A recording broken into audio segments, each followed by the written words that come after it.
Okay, Cool. we are officially live. You are on the live stream. You are streaming around the galaxy with us and Hello. all our friends. So welcome in. Welcome to Synth Friends. Thank you for being here.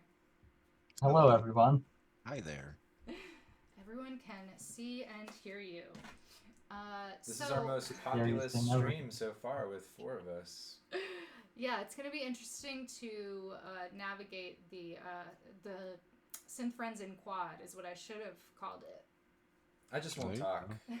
That should make things easier. Yeah, that's exactly what we want from you, is for you to not talk. Hey, Mr. Spock Synth Guy, thanks for being here.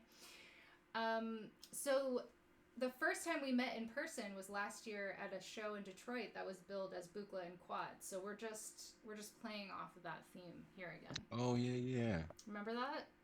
I remember that. I New forgot York that it was. I forgot it was a quad thing, but of course it was. It was like faux quad, right? It was like there were 4 speakers. So that made it quad, right? Yeah. Sure. So I That guess was an we interesting should introduce you as well, just in case anyone doesn't know. We do have a command in the chat, command guest. It will pop up your links so that everyone can go to your website or your Instagram. At any time during the chat, you can throw guest in the chat and your links will come up. And we have Mark on the top. So if you're looking at the screen, at the very top is Mark. Team Mark up top. We're in the middle, and then Chip is on the bottom. Team Chip on the bottom. So if anybody wants to reference you, either of you, we know who's who. And your project is called the M.E.M.S project, and we want you to tell us all about it, and then we can be as silly as we want. Mark, you talk. the project itself is silly. You know, Perfect. Don would have just thought this was hilarious. You know what we're doing right now. But it basically, I tell everybody that it was born out of frustration, and that frustration stemmed from accessibility.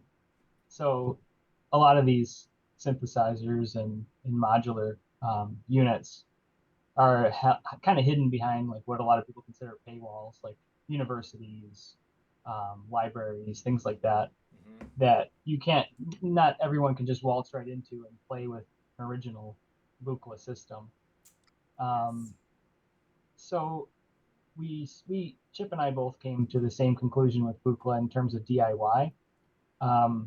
We started building all of the clones, and when we got to Roman's clones, we ran into a lot of problems with some of the circuits. As most people know, they're not like legitimate clones. Like some of them are perfect copies, but then you have a few modules here and there that have made shortcuts.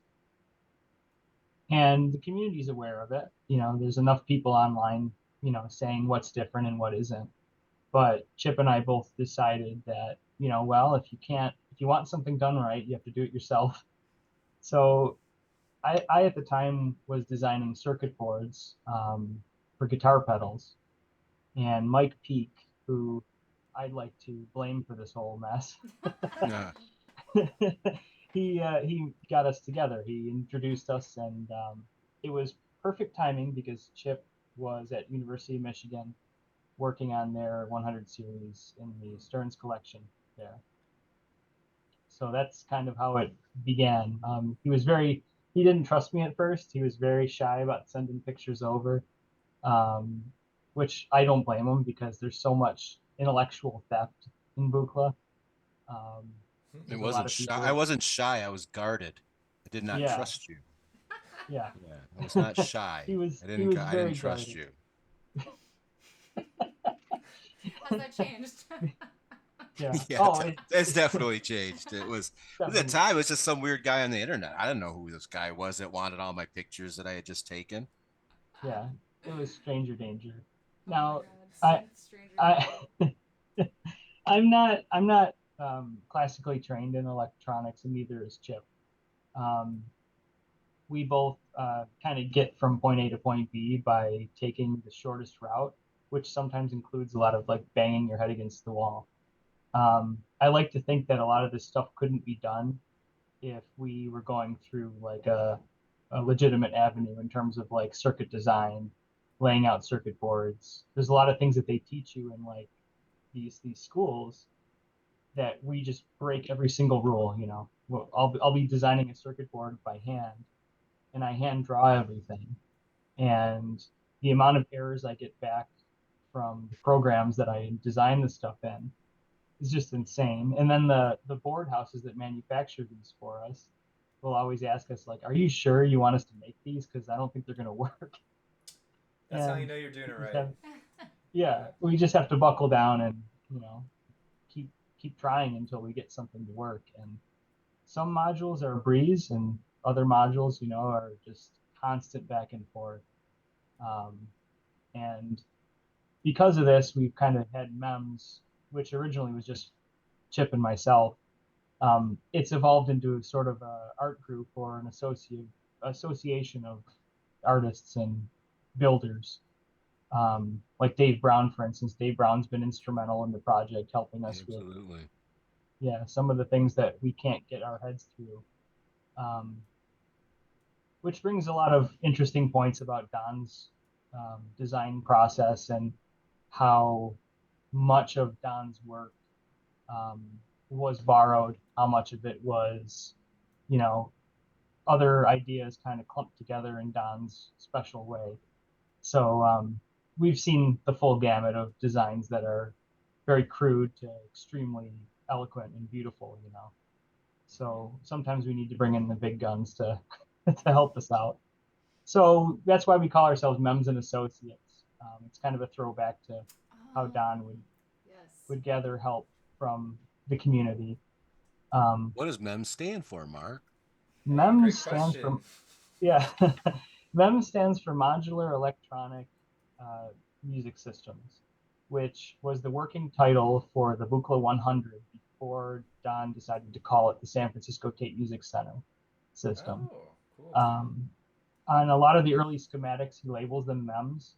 It was actually Chip's idea because we had both been looking over schematics, and that was what we decided to call ourselves, which the name is actually rooted in Buchla history, which, it's just great. I love being able to continue the story and fill in some of the blanks.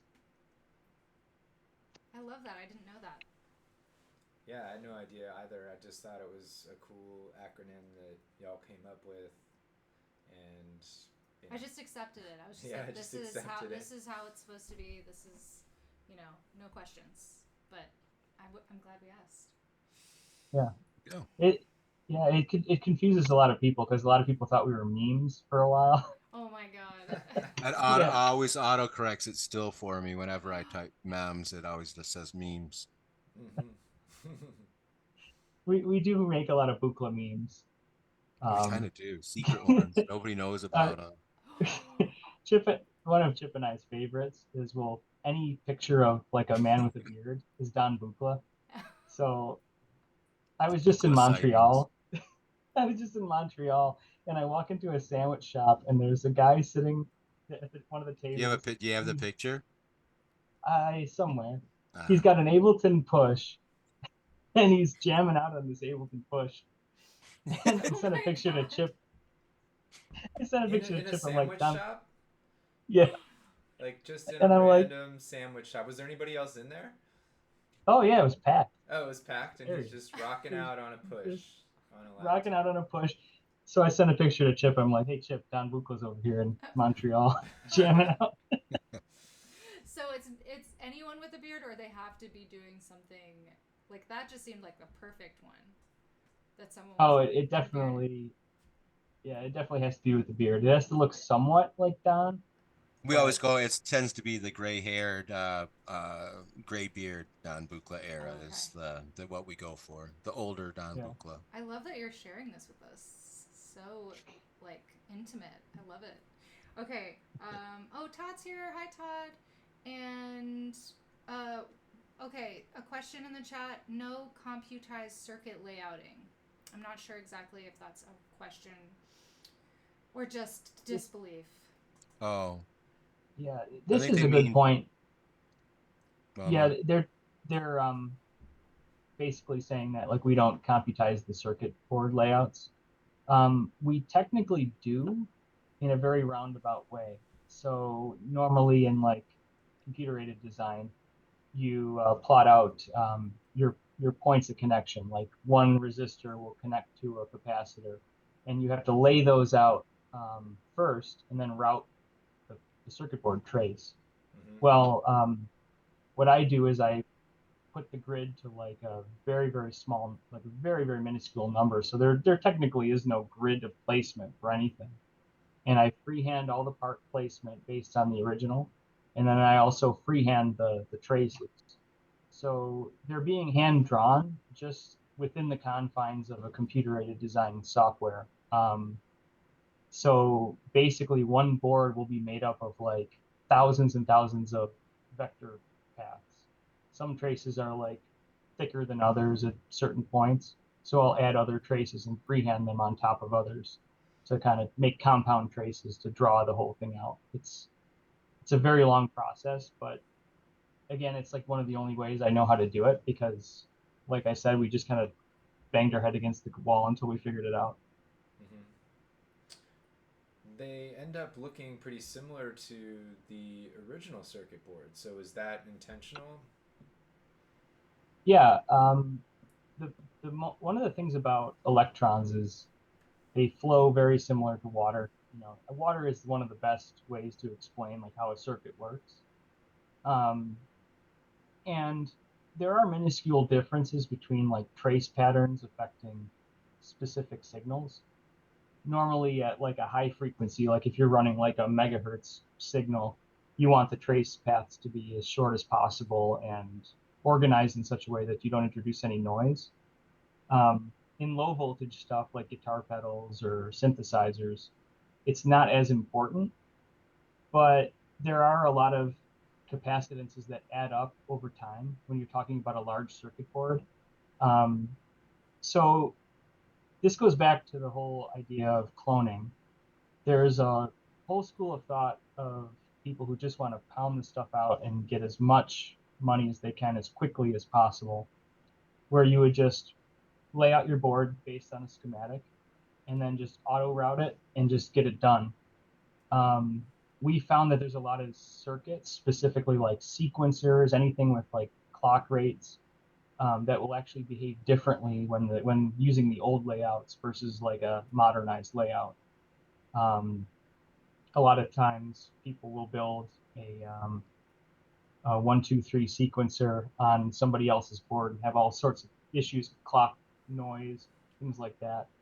Whereas a lot of ours have worked, you know, beautifully right off the bat with some tweaking. But I think a lot of it has to do with layout, and that kind of adds a mojo to it Mm-hmm. as well. They're just really nice to look at. And for me, it's like just kind of adds to the whole like psychedelic mythos to, you know, Buchla. The one thing I could add to that is that I've been fighting with the 144, CBS era 144. It's a beautiful looking PC board, but it locks up and it's a layout error. So it really should be changed. So it's difficult to make it the module work better by changing the layout.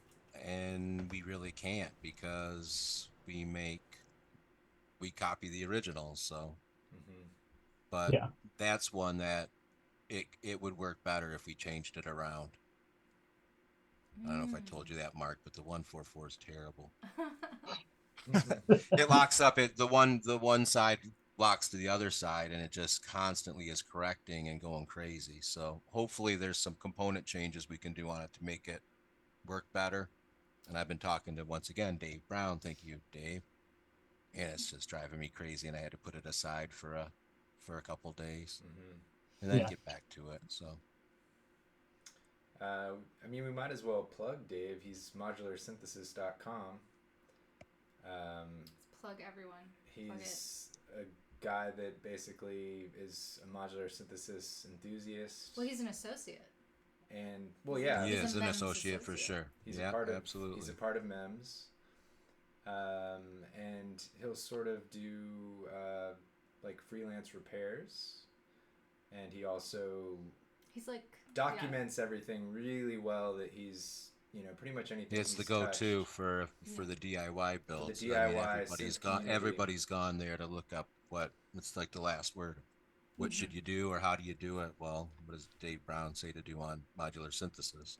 His mods are referenced, like if you see a module like a clone for sale, it'll usually say like Dave Brown's mods applied, or else you shouldn't trust it. Like, so I've definitely sent him a few things of mine and he's tweaked them and made them work better. So yeah, super important member of the community. I have a question, but there's also a question in the chat about how many layers your boards have. That would be 2 layers for most 200 series, single layer for 100 series. As the 100s got closer to like CBS ownership, some of the boards had changed to 2-layer, like the 158 oscillator. That eventually, any of the ones that you see that have CV control over the wave shape, those are 2-layer boards. And then the other difference is they introduced the UA726 heated pair, which keeps the tuning intact over multiple octaves. So just a couple differences there. But 2-layer boards, definitely allow for a much denser circuit on a smaller footprint. One of the things that Mark and I thought about is that there's a lot of the single layer boards use jumpers, and I'm like, 2-layer boards are pretty much the same price. Can we just put the jumper as a via and a trace on the other side? And no, we have to put the jumpers. So for instance, 291 has like 12 jumpers, and they could just be a 2-sided board, but he won't allow it. So that's, if anybody has a problem putting all those jumpers on, it's Mark's fault. Oh. Yeah. See how it is. It's funny because like Chip and I, we have like these little mini arguments, but we work very well together. I don't think I've ever been able to work with somebody as easily as Chip, because we both have a very similar mindset in terms of getting the end product. Buchla is like a fetishist product. It really is. You've got the knobs, you've got the colors of the panels. People are really crazy about how the grain looks sometimes, the color of the screen printing, which a lot of the newer screen print panels are wrong, which that's a whole nother conversation. And get into these situations where we become fetishists about it. And when you look at this beautiful board artwork and you're like, oh, I have to delete something or I have to add something, it almost feels like sacrilege. It's like, oh, geez, like somebody spent so much time designing this in such a beautiful way, when in reality they were just designing a board like they were taught to design a board, But to us, it's art because it's a lost art. They just don't do it like that anymore. So yeah, we do get into. Yeah, like what my thought was as you were talking was like, how do you navigate those things that you either need to change or have to decide to change? Like that must be like the whole drama of, and I don't mean that in like Bravo Real Housewives drama. I mean like there's a lot of times that some of the boards will have a problem with them and Mark won't want to change it, and then the way I get around that is I tell him Don would want it to be fixed. Don wasn't happy that it was broken or incorrect. We have to make it correct. I don't care if it doesn't make it look exactly the same. Well, all of them are exactly broken, so yeah, that was so we have to change it. It would make Don happy. How do you sleep at night without that like running through your head all the time, wondering if you've made the right choice about it?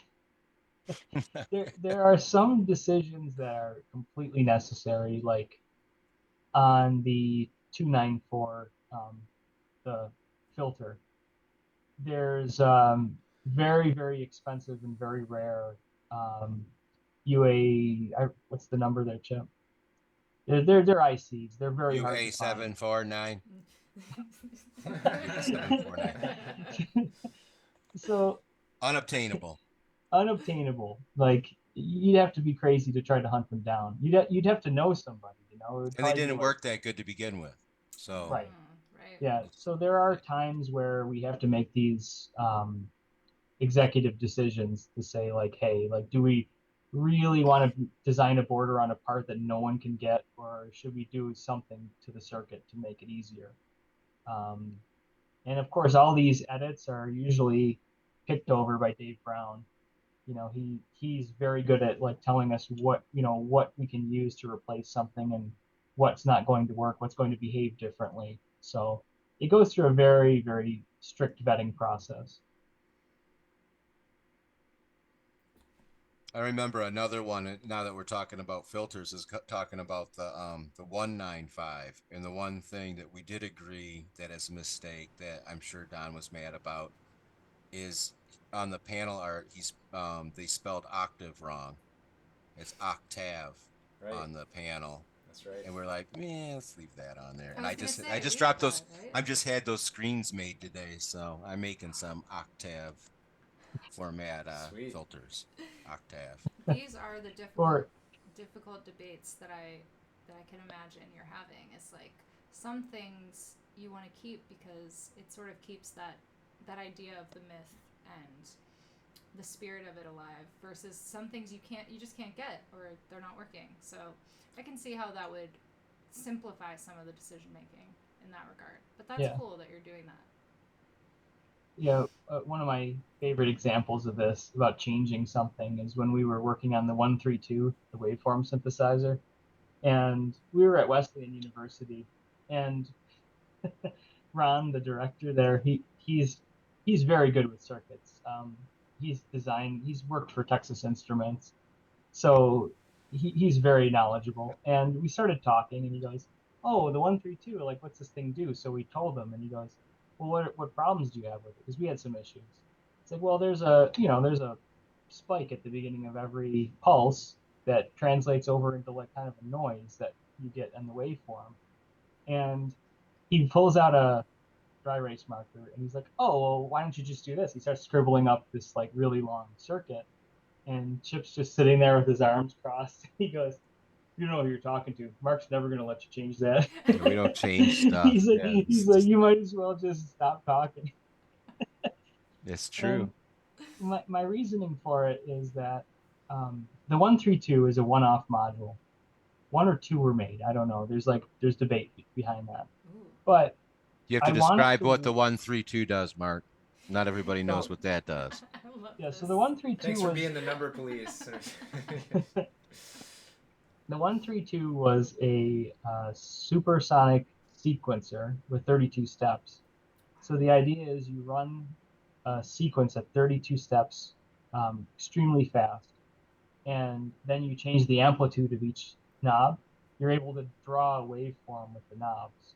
And because there's 32 partials, you could subtract partials from a waveform to create waveforms that you wouldn't normally be able to get, even with like wave folding. You could just cut a notch out of a sine wave, something like that, like a real square notch.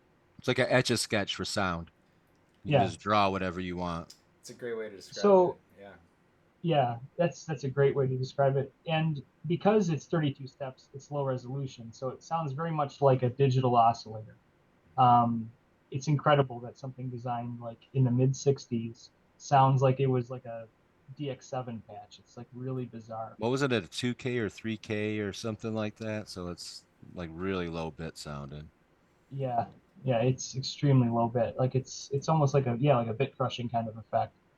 And since it's so rare, you don't ever get to play with the thing. It's impossible. So I wanted it to work exactly like it would have worked if we had walked into Mills College and played their Buchla 100, because nobody gets to experience that. So we might as well just design it exactly how it worked, with all of its warts and all. And that was one of the biggest problems that Dave Brown had in the beginning, is that he was like, "Well, we can make this work better." And we're like, "Well, we don't really want to make it work better. We want it to work exactly as it worked, 60 years ago." So he really struggled with it at first, but I think he finally understood, "Oh, you guys really just want this thing to sound like crap." And it's like, well, yeah, if that's what it sounded like, let us be the judge. And that one notoriously, Don, the word on the street is Don did not like the way this thing sounded and made one of them and then kicked it to the curb and said, I don't like this thing. Sounds weird. Why there's only one. Scrapped it. Wow. Yeah. There's a lot of modules like that he only made one of or designed, for a specific performance. And we're starting to get into those modules as we pick up more and more information. We recently and also because we're getting to the end of everything, we're kind of running out of stuff. Yeah. So that's awesome. There's only so many.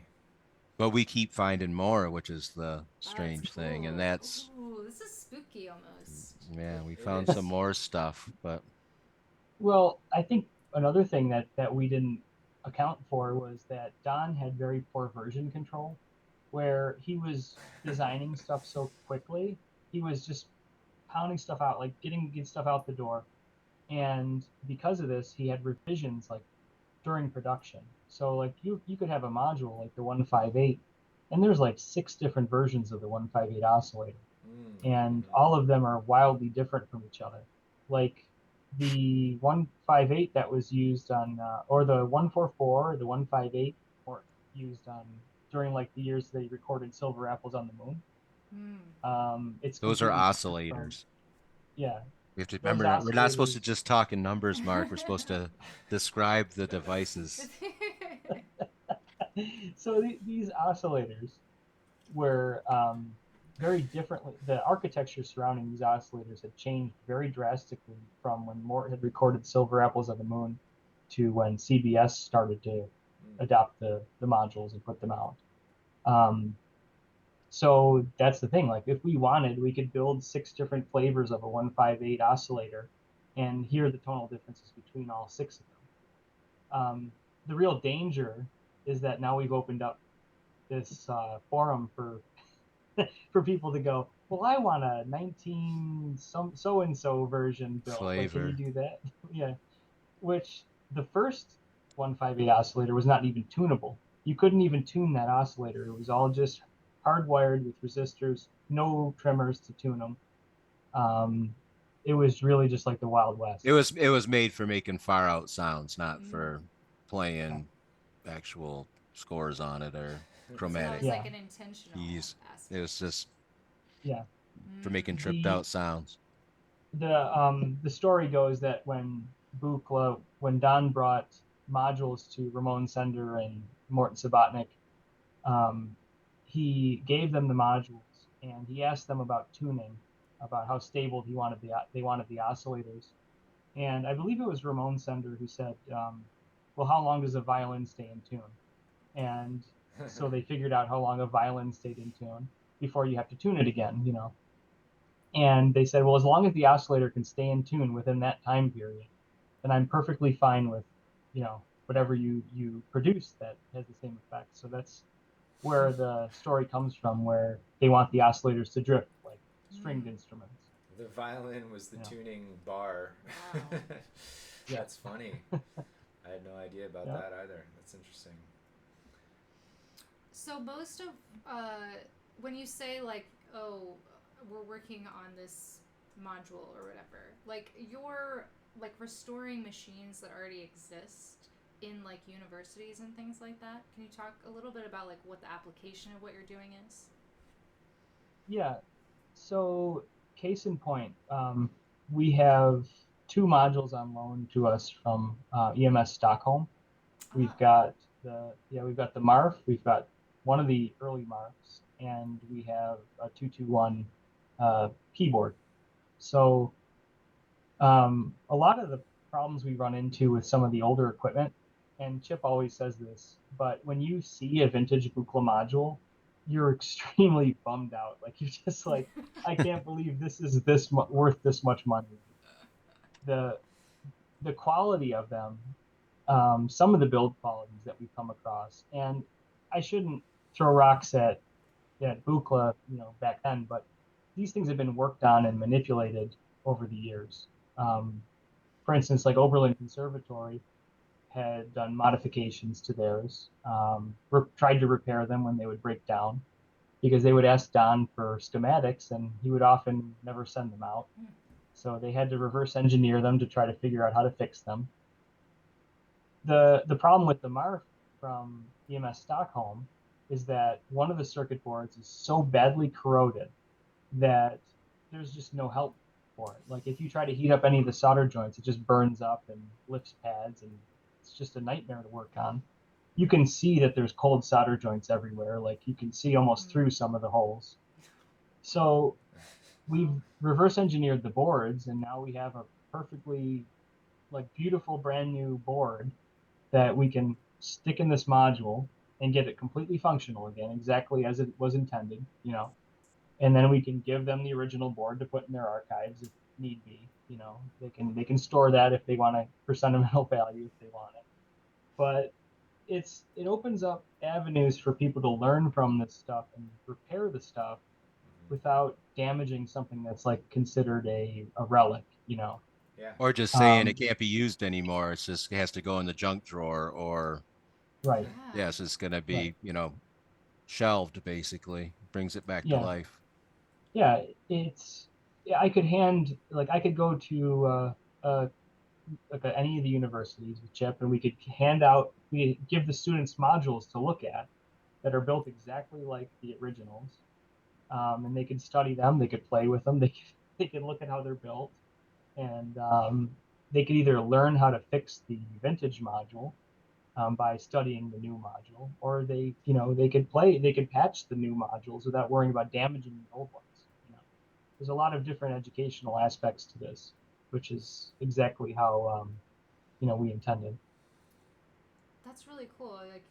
I've heard a lot of the stories of the units kind of just falling into disrepair, and people saying oh yeah, I went to school here and they had a Buchla, but it didn't work, and no one knew what to do with it. So it's sort of you're not just giving new life to these machines, but also creating simultaneously the ability for people to keep them alive and keep learning. That's really, really cool when you put it that way. Or for a university that never had one to actually have one. Yeah. That was like the original from the 60s or the 70s. Or add on to their system. Yeah. That's really, really cool. Wow. Very inspiring. Because, wow. Just two guys talking over the internet, just changing the world. Amazing. I don't know about that, but thank you. The world needs more synths, someone said. So one there PCB you go. at a time. One PCB at a time. Absolutely. Oh my gosh. So yeah, that was another interesting one. Is that we went to talking about rescuing old synths. Is we went to the University of Illinois, and there was one that was in the basement that they, at some point, some professor just, I don't know, got a DX7 or something at the time and went, wow, this makes really cool sounds. Let's put this thing in the basement to make some room for these, really amazing synths. Well, then they wanted to bring it back up from the basement. Well, it hadn't been turned on in, I don't know, 35, 40 years.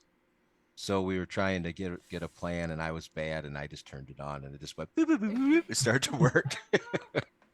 I said the really quick, we were talking, I was super jacked on coffee, and I just kind of went boop, like that, and all the sequencers started going. I was like, ooh, okay. There we go. So that one's still working. So wow.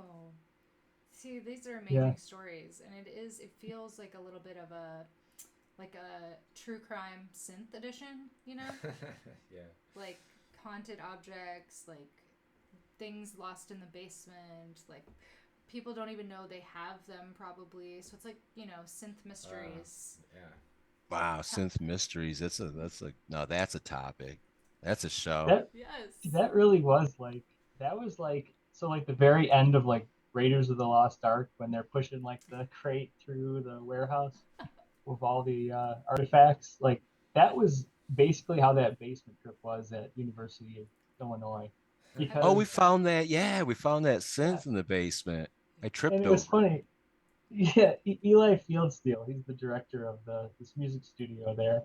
And Chip looks up and he's like, Eli, I want to see the basement. And Eli looks so confused. He was just like, wait a minute, what?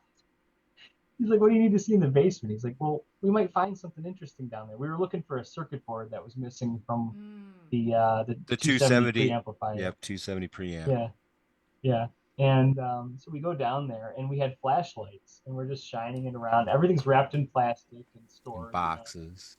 In boxes, and it's very like haphazard, surprisingly, for like a university. Like nothing's locked away in cage, nothing. It's just all just sitting there. There was like paint in the one corner. I remember like somebody, the janitor's paint collection, like for touch-ups, I guess. I don't know. It was kind of just like, this is a good spot for it. It was like it was a basement, it was like basically a basement. Yeah, that was wild. That was a great trip because we took pictures of all the modules outside. So we were riding the elevator with single modules, and we had to prop the door so we could get back in. We got yelled at for propping the door open. Well, the best story is that they kept saying, we took everything apart, and they kept saying, well, they're doing maintenance and the power's going to go down for an hour or two on blah, blah, blah day. We'll say Saturday night at 5, it's going to go down for a couple hours. We're like, cool, well, we'll just go get dinner, that's chill, whatever. And I was out having a coffee, just it's a nice day, taking a break, because were we in a basement? Or we were like we were upstairs, but there was no windows. So you were in a studio with no windows. You had said that you were getting a coffee. And I was out talking to the janitor. I'm like, yeah. He's like, how's everything going down there or up there? And I went, oh, good. He's like, so you're done? I went, no. And he goes, well, what are you gonna do about the power? I'm like, oh, we're gonna go get dinner and then come back. He's like, the power's out for 4 days. And I went, and I jumped up and I ran and got Mark, and we had the whole thing torn apart, the whole synth, like just everywhere. And we had its face with just modules. Yeah. So it was a race against the clock. And the emergency lights came on. So we had to put that together wearing like headlights and like iPhone lights, and got it all put back together. I see it. Yeah, but we did it. We did it, yeah. and it worked. So Synth Busters. Racing against time. Who are you gonna call? That was fun. Last year when I used to work at the Mythbusters shop back in the day, and we went by there, and there's actually a picture, I think, on our Instagram of Jamie holding up a 259. So it was fun to go there with Mark. Right. Jamie's just an old friend of mine. Like, I don't care. It's some old buddy of mine. But Mark was just smiling ear to ear the whole time. Like, it's that guy. I watched that when I was a kid. It's the guy right there. So cool. That was one of the. That's very cool. Yeah. That was the craziest night ever, because we did that, and then we went to hang out with Tom Rollins from the Chemical Brothers. Yeah, that was a good night. And we got to park it, and we got to park at Mythbusters and walk over. So we had a really cool parking spot because it was only 2 blocks away from the venue. So that's where we parked, was at the Mythbusters shop. That's perfect.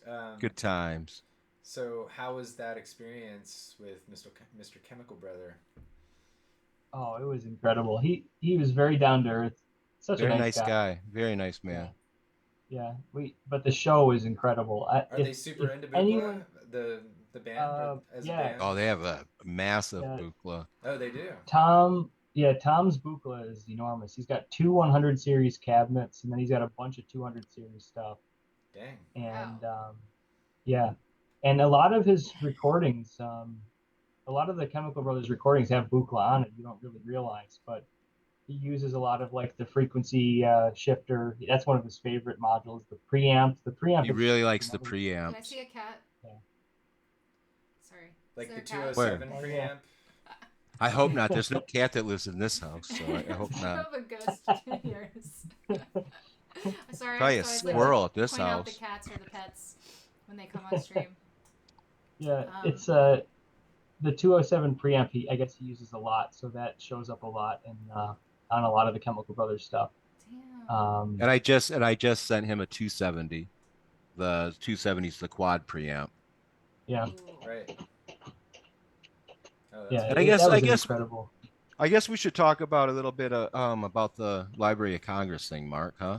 Oh, yeah. Okay, so this is not really like public knowledge yet, but it's Whoops. happening. So People Oh, love well. no. people love to drop This stuff on this show. I love it. so we've kept quiet about this because it's one of those things like you have these goals and like you really have to keep them away from the public. Otherwise, like they just don't happen. You're just willing it not to happen. Oh my gosh, But I'm it's so far that enough way. along But now that it's pretty much going to happen. I'm pretty sure. yeah, so we started talking to one of our friends, Andrew from University College of London. He was shooting film of the Buchla at Library of Congress, and his thing is like video, film art, things like that. He's really into it. So he got in touch with us, and he said he wanted to raise the idea of getting a grant from University College of London to have a big trip down to Library of Congress to restore Mort Subotnick's 100 series system. So he introduced us to the college, and then later on, he introduced us to Library of Congress. So long story short is it's a go. We're going to be there in March, restoring Mort Subotnick's system. So, and what's incredible about this is that Andrew's going to film it all on an old 60s Bolex camera. So it's going to be like a really old school, like retro documentary with all of us down in the vault. So, Oh my god. That's awesome. yeah, That is so epic. there's going to be interviews. So Mort's being interviewed. Lori Spiegel's being interviewed because she taught with the system in Aspen. Basically, all this stuff has come to a head, and now we have tons of preparation to do. You got to figure out how to like fix stuff in 3 days. Only 8 hours a day of work. So we really And you're not allowed to use soldering irons there, and there's all these rules, so we have to make sure that everything's done correctly. Oh, wow. Yeah. But I guess the reason we brought that up is that after all said and done, we're supposed to go to the University College of London is the use. Yeah, UCL. Yeah. But they want us to teach some sort of workshop or whatever, and I was trying to figure out how the heck do we bring a 100 over, and Tom from the Chemical Brothers actually offered up the Chemical Brothers 100 system so that we can go pick that up when we're in England and then use theirs to teach a class, which I thought was very nice. That is That's extremely super nice. Yeah. So thank you, Tom, Wow. in advance. So Yeah. hopefully it all goes well. Yeah. That was so many big names and ideas that I need a minute. I need a minute to recover from all of that. Well, seriously. Oh my god.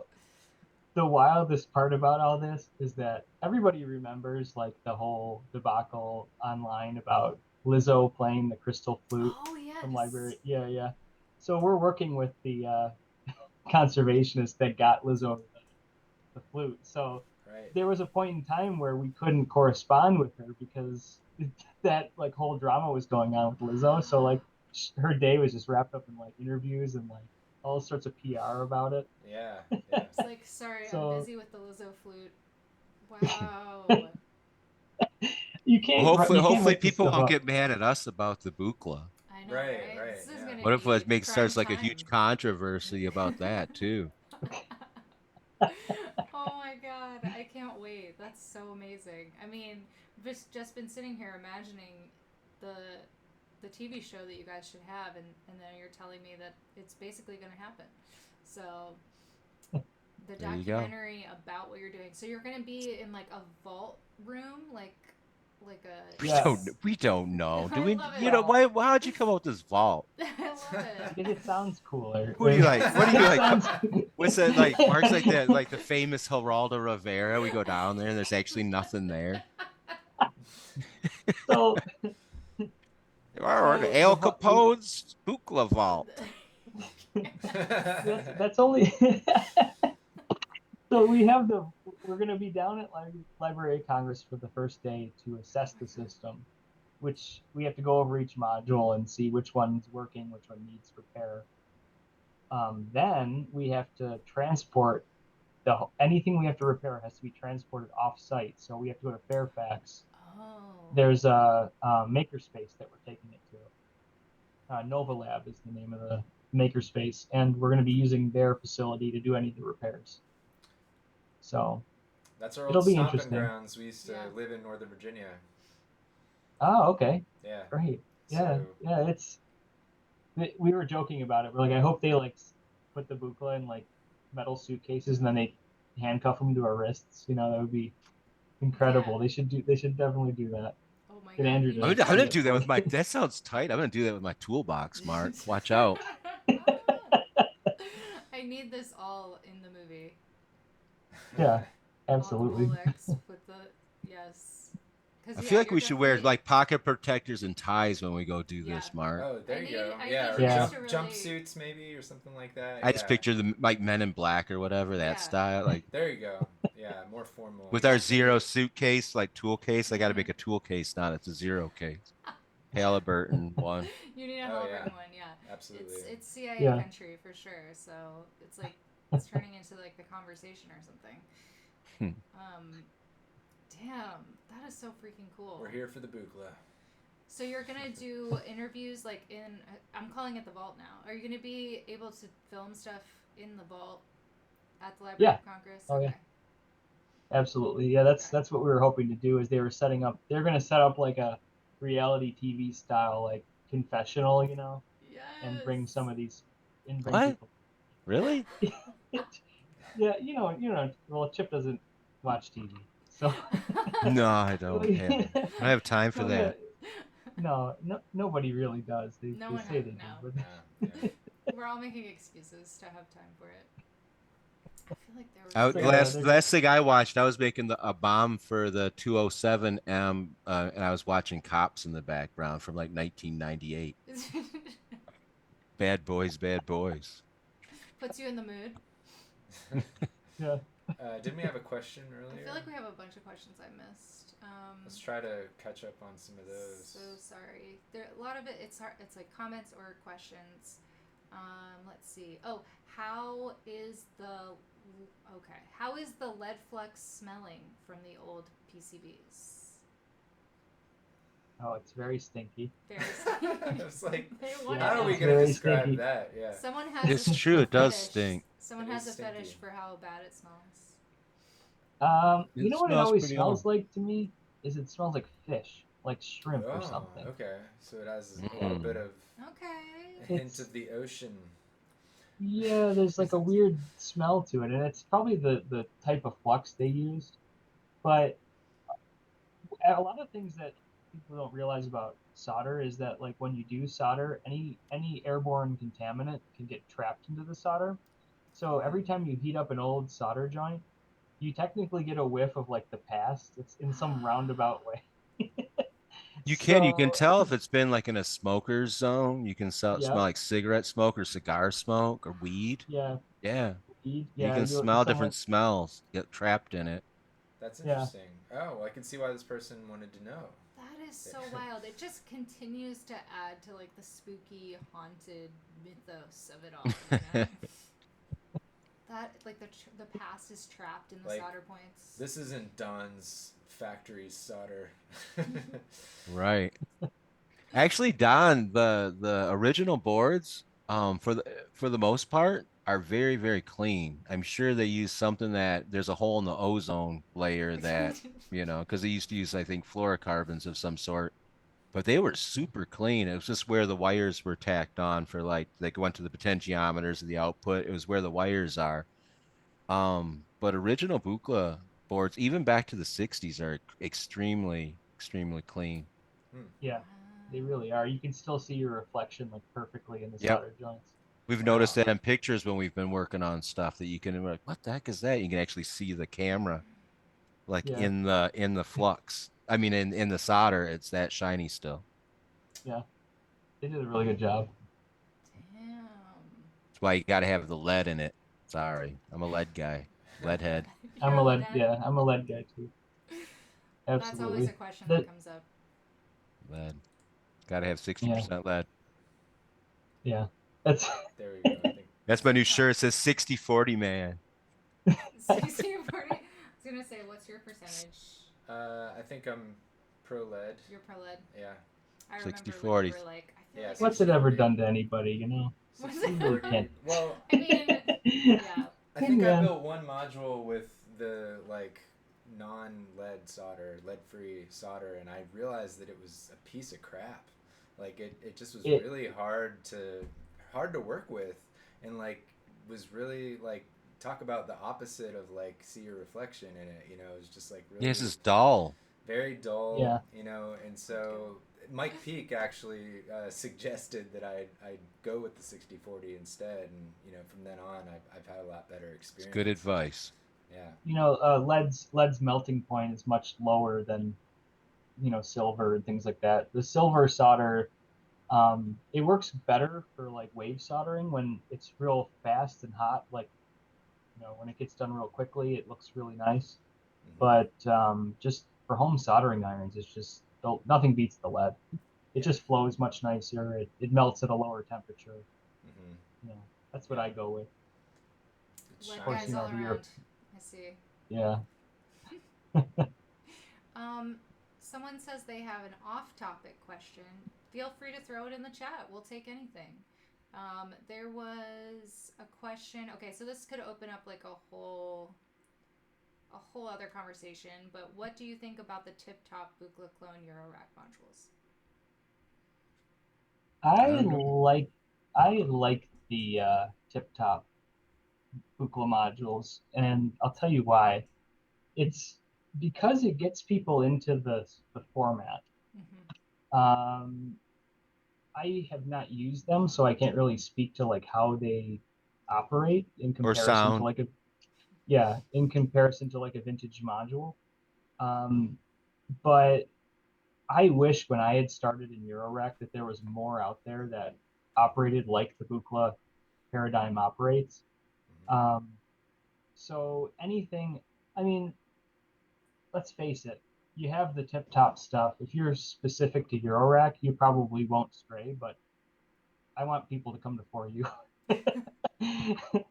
It's just much more fun. It's nice having the Buchla as like a cohesive unit and cohesive instrument. Don would probably cringe if I said unit. But yeah, it's definitely a more cohesive format than Eurorack is. Eurorack's kind of punk rock, which I like. Yeah.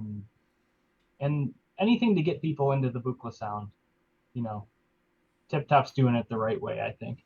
It's interesting. I mean, my first Vactal Great would have been you know, make noise stuff even before I got into this. So yeah, it's I have no problem with Eurorack, and like Mark says, yeah, if it gets people into it, hey, as long as you're having fun making sound. That's right. It's cool.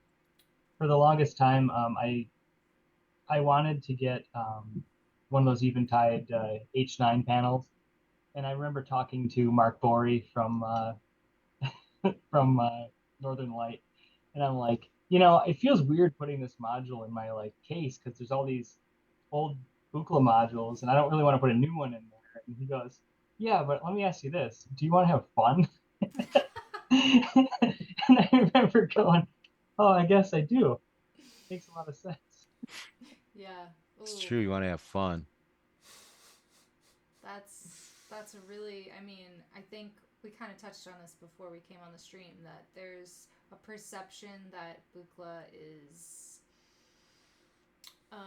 out of reach or gatekeepy in some way, that like all the numbers and like, oh, it's too difficult or something like that. So it's always good to talk to people who are into it, who don't have that mindset, to let everybody know it's like that's not the vibe. Yeah, when we were at Oberlin, we were jamming out on the Oberlin Buchla, and Chip and I look over and I see a bunch of students just like kind of like huddling. They were peeking through the door. Yeah, they were peeking through the door, and it's just like, come on in. And they're like walk in, and we're like, hey, do you guys, you know, does everybody perform on this or compose on it? And they're like, oh no, we don't touch that thing. We don't know how to use it. Like, we're terrified of that thing. Like, and we're like, what do you mean? Like, there's like, so we're telling them there's really no wrong answers. Just go for it, you know? And we would set them up with basic patches and then kind of nudge them in certain directions. And it was amazing how some people would get what they wanted out of it and leave. And then there would be some people that would just jam out for hours. Like that, at Oberlin, remember Hamish, Chip? Yeah. Remember Hamish doing those like metal, Yeah, he had like it Buchla totally like jams, like headbanging. Like he absolutely. had long hair and he's just headbanging on the thing, and he never touched it. He's never touched like the 200 series, and he was just going like But he got haywire. something He's that like, sounded cool, and it's exactly what he was looking for out of it. And That's I right. wouldn't have yeah, got that out of it. But no, he got something out of that thing that I would never, yeah, like you said, I'd never be able to replicate that. Hmm. Yeah, that was cool. We went for coffee. We're like, you want to go get some coffee? And like, what about the Buchla? He's like, Chip's like, nah, let's just leave. Like, they got this. And and they're just all jamming out. Great. Wow, that's so cool. That you just Yeah. like in that one moment you like changed so many lives and opened them up to something that they were afraid to touch. It's like you gave them permission to feel free. That's what it is. Yeah. that was kind of like the show that we played the same night with you guys. After our set, I just invited everybody out, but to come and check it out if you want to play with it or whatever. But Mark's favorite part of that story was that I pieced out and just walked away and left him to talk to everybody. That's He's the talking guy of the dynamic duo. I'm like, hey, you're a talking guy. You talk to these people. See ya. I'm going outside. that's one of your superpowers is you really know how to lead. Like he can leave anything. Like I'm Huckleberry Flynn. Come on, it's my last name. I'm Huckleberry Flynn. I'm Huckleberry Flynn you into doing it. See ya. You like doing this, right, Mark? You'll have fun. See ya. I, yeah, you know, I'm very introverted, but like anytime I get to talk about this stuff, it's just I can't shut up. So yeah, I think Chip knows that. They have a Uses that to saying, his advantage. horse blinders, because he'll just start chit chatting to everybody. I'm like, Mark, horse blinders. We're here to document the synthesizer, not talk to everybody. Horse blinders. That's so Come on, funny. focus. I do remember at that show how like it was. I think that was what was the coolest part about it. It was a specifically Buchla show that everybody that played it was playing Oh, Buchla. yeah, right. But when your set was over, it was like everybody just like crowded around, and it felt like it was like the real show was like everybody crowding around and like wanting to ask questions and wanting to touch it and wanting to know more and like letting people interact with it was the real show for me. I thought that was freaking awesome. We get a kick out of doing that, and actually, we're going to a festival in Ontario next month in Meaford, Ontario. This little festival called Electric Eclectics, and Ooh. we did it last year. And I've been going for years, but Mark and I went last year. We set up in the back of a Canadian Tire truck. So it's like rather road warrior, like warrior-esque. And this year we're going to be setting up a whole.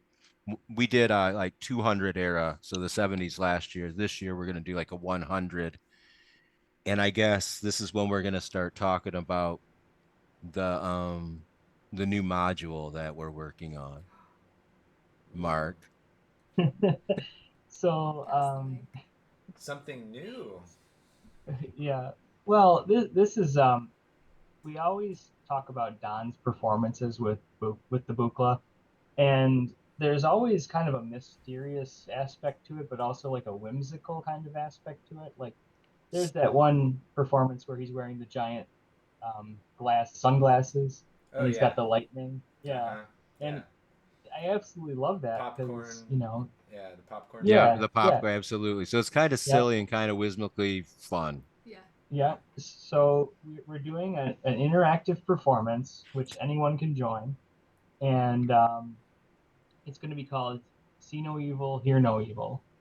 So we're going to have a giant pair of glasses like Don used to wear, and there's going to be optocoupler or photosensitive resistors in the temples, and in the bridge of these glasses.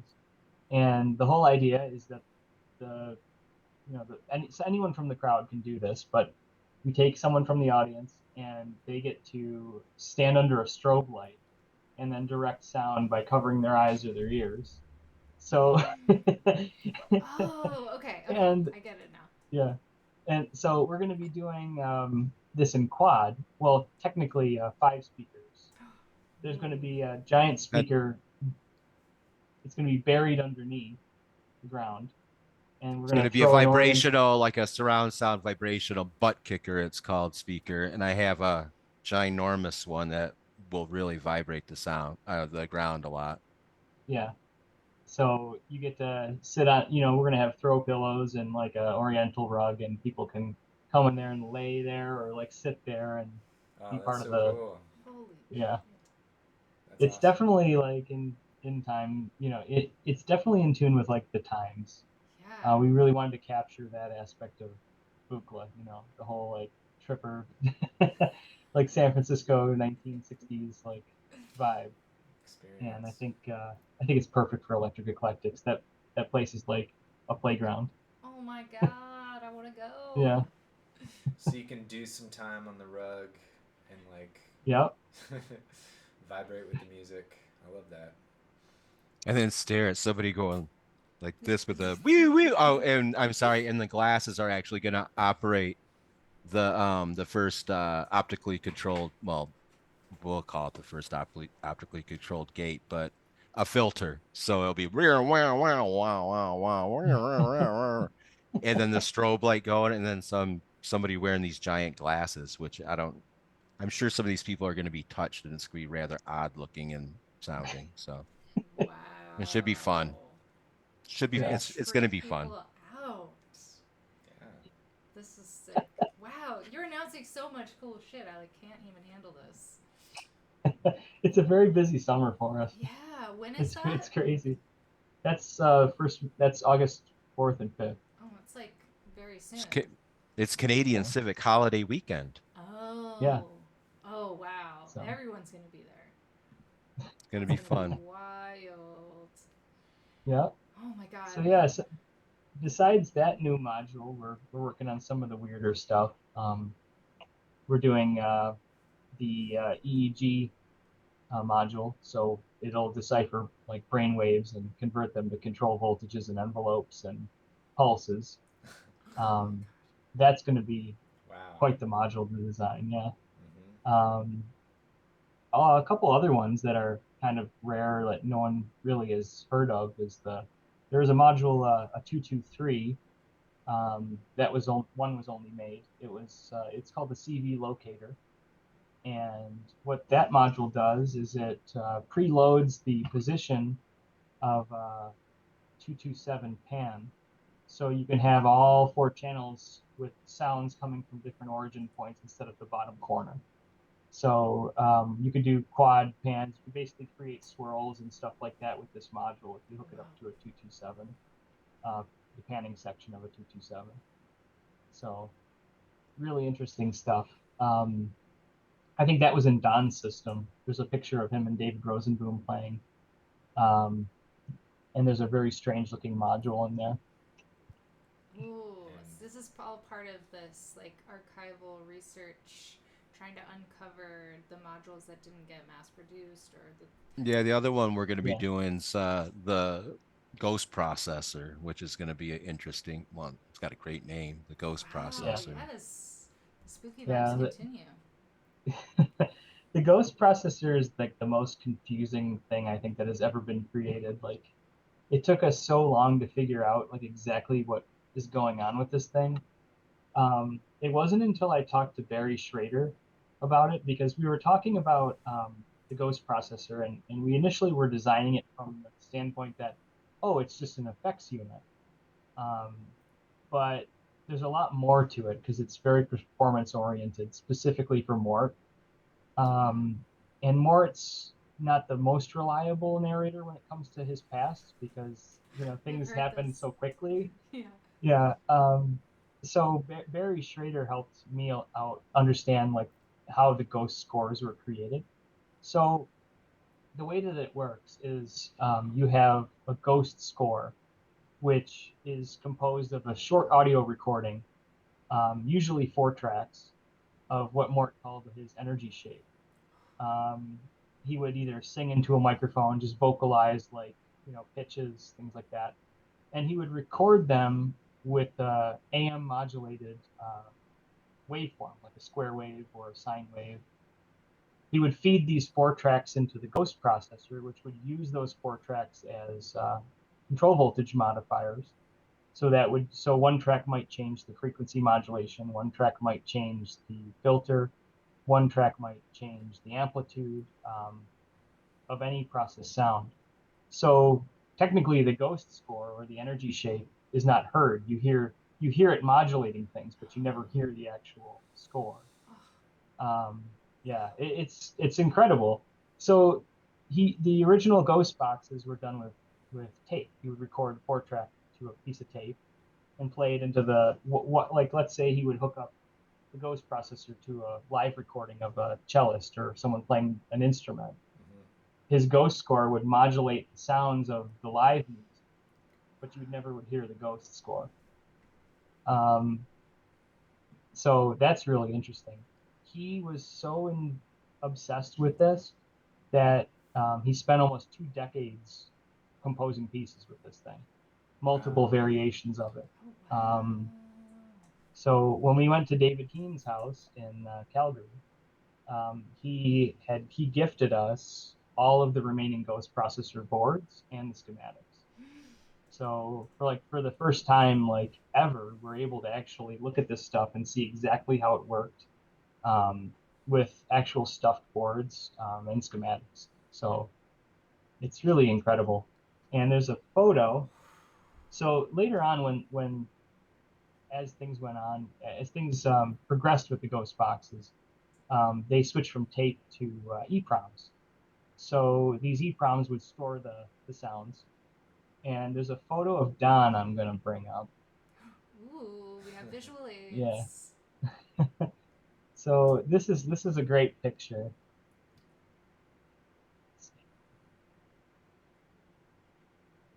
I don't know if you can see that. Ooh, let's see if it Okay, so basically what just happened is that our whole screen got taken over by that. So I'll move us if I can so everyone can see this. Yay! Okay, we can't see you guys anymore, but we can see it's Dawn. a fun photo. Okay. The real Dawn, not the fake Dawns out in the world. Yeah, it's a real Dawn. So this is the real Dawn, and he's got one of the EPROM cards that were used in the later versions of the Ghost processor. So you would plug that into the processor, and it would play the Ghost score, you know, in the background. So I'll show you. Sick. This is. Is there another visual aid coming? Yeah. Oh no! Oh, it's actual physical. Yeah, this is the actual physical EPROM. Look, it looks like he's a skull man. Can you see the teeth and the 2 eyes and the nose? Does. Look, it's Marcus like digital skull man. Skeletor. No, this here says. That's awesome. You're not holding it right. Yeah, a little bit over. Yeah. You see Go that? on, I'm sorry, Mark. That's all right. Oh my god, I love score. It. So this what I think is on this is a clip of Giovanni Gabrielli, a classical piece. Oh, there's something on it. Yeah. I don't have the correct reader to pull this off. Oh. I mean, the stickers aren't covering the windows on the It's EPROM, erased. so it's probably erased. Mm-hmm. But that's what originally was supposed to be on here. Some sort of score recording that went into the Ghost processor. Like, just, yeah. Wow. Yeah, that's it's kind of wild to be able to hold one of those things. Chip has some as well. We both split those. Yeah. What a project. Yeah. I like how it's like you'll maybe tap into something, but then you need these other pieces to fall into place, and then they do. It's just like wild. Yeah, it's really crazy. Like, it's almost surreal. If you had like told us that this was always going to happen like 2 years ago, it's like, yeah, unbelievable. Exactly. Isn't it funny how that It's like archaeology, though. We are out there, you know, trying to dig up these things and trying to stirring up the energy. That's like the messages are getting to the right people, and then the connections get made. That's how it works. It's crazy. And we're kind of going and we go in tangents all the time where like I'll get distracted by something and sometimes Chip gets distracted by something. And some of the other things that we're getting into are some other experimental performance pieces, like Alvin Lucier and some of the equipment that he used. So like once we start getting less and less Buchla on our plate, I'd like to start working on some of those things. And this is kind of interesting. It's sort of related to Buchla because are either of you familiar with Ted Gordon? Ted was he wrote a dissertation on the easel, and he clued me into this book. I don't know if you could see that. Oh yeah. Todd talked about this when we had him on. Yeah, so programming and metaprogramming the human biocomputer. Yes. So I started reading John C. Lilly again. I'd read some of his stuff and I got into it again. And Chip and I started doing research on some of like the listening incorporated devices that were made for Alvin Lucier, like the Sonar Dolphin and things like that. So we had this crazy idea to make like a boat of just animal related Buchla modules. So one of the most interesting things that people don't realize about Listening Incorporated was where they got most of their funding from was the U.S. Navy. So Listening Incorporated, listening. Yeah, this is probably the craziest thing I've ever read. But back in 1967, Listening Incorporated designed what they called the MDT-5, or the Man-to-Dolphin Translator. So we've always I wanted to make this into a Buchla module or a 4U format module. It would be kind of sacrilege to tie Don's name to this. Oh my God. Basically, it takes the phonemes in your speech, like the different, it breaks up your speech into discernible phonemes, and then it assigns clicks and whistles to like certain parts of your inflection, like your speech. So the U.S. military, the Navy, was trying to use this to communicate with dolphins, to try to get dolphins to help the Navy out. Yeah, like espionage, basically. Oh my God. Yeah.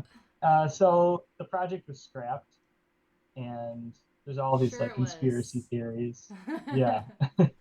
Apparently, like using dolphins for like military aid is like frowned upon in most circles. It's kind of a gray area in terms of animal cruelty. Damn. But yeah, these are just some of the avenues we go down when we like research this stuff, because we would have never found this stuff if I wasn't reading about Buchla and like other experimental means of, music or performance art. So it always goes didn't it start because I found that bat scare and I was in a belfry, yes. And I found a bat scare and I was like super intrigued by what the heck's a bat scare. So I have a bat scare.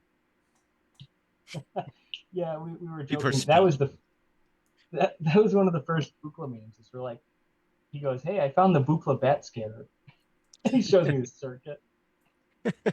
Like Don was very afraid of bats. He didn't like when they landed in his hair. Oh. No. Okay, I need more context. Making up well, we were making up our own Buchla lore, just to be funny. Gotcha. What if we told students that? Do you think they'd believe us? Yeah, because some of them we just make up whatever. Tell them like something true that seems unbelievable, and then you can make stuff up, and they'll buy it. Yeah. That's true. Like us right now, we're like, what? Yeah. But the Man-to-Dolphin Translator has always been on my radar. I've always wanted to build it. Well, then you wanted to also do the bat one, where the bat locator one, right? Oh, the Sundal, yeah. Sundal. Yeah. Sundal. So yeah, that's from Vespers. So like, are you familiar with Vespers at all? Like how the piece was performed? So no, Mark, tell us. So Vespers was a piece that Lucier wrote. Basically wanted to create a piece that illustrated the act of someone actively listening. It's it's kind of like a dual purpose name too, because vespers as the first part of like the Latin word for bat. Also, vesper is almost like a prayer. So the whole idea of peace is that you have a very dark room with obstacles in it, so you can't see it all. You're completely blindfolded, and starting off great. 2 or more performers will start at different corners of the room, and they use what they call a sondal, which is a sonar dolphin machine that Listening Incorporated made. And what the sondal does is it emits like a series of very sharp clicks. It's a very high frequency, like square wave oscillator, like a pulse almost. And the whole idea is that if you point this at something and you adjust the rate of clicks, you start to hear the point at which the sound waves start to collide on the object. So where the echo is coming back to you, the pulse goes out and strikes the object, and you hear the clicks start to zero out. So basically, that's how a bat would use sonar to find its way. So the audience, of course, is watching these people wander through a dark room and try to maneuver from one side to the other. But at the same time, you're also listening to the sound of them echolocate. So you get this very sharp staccato pulsed rhythm going on as these performers are trying to figure out, where to walk. Very interesting idea behind it. Wow. But I love that you reminded us that like there's an audience that is not blindfolded, that is watching people who are blindfolded. I love it. I love it so much. This is what we need to be putting our energy into. This is what's important. His pieces, Lucier's pieces are like top tier for me. It's just like such simple like ideas, like, and especially like with the sound generation, any of his ideas like music on a long thin wire, and it's just a sine wave going through a long wire.